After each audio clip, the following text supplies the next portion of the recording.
বছরের শেষ দিন হিসেবে উদযাপন করার জন্য আমাদের বাড়ির সবাই মিলে কালকে বাড়ির বাইরে এরকম মাটির উনুন বের করে সবাই মিলে বসে সকাল থেকে শুরু করেছিলাম পিকনিক। প্রথমে লঙ্কার পকোড়ি, তারপরে বেগুনের বেগুনি। কে না, আমি কেন কিছু করবো, তুই তো রান্না করছো। এ বাবা কি বাজে মশলা কষছে, পুরো নিচে লাগিয়ে দিয়েছে। গাইস দেখো, ঠাকুরপো রান্নাই করতে পারে না।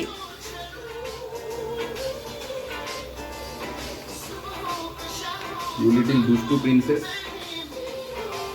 এবার আপনার কেমন লাগছে একটু বলুন। দারুণ, ভাল লাগছে। বুমর্যাং হয়ে গেছে। আপনি রান্নাটা কেমন করেছিলেন কালকে?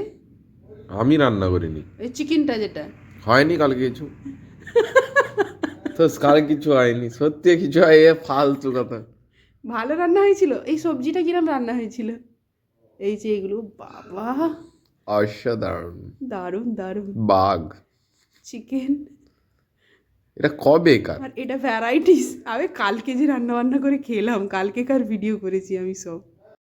ঠাকুরপো এত ভালো রান্না করেছে তাই স্বীকার করতে চাইছি না guys, but hour little picnic at whom was very good. We enjoyed at lot and thanks for watching everyone. Bye bye, happy new year.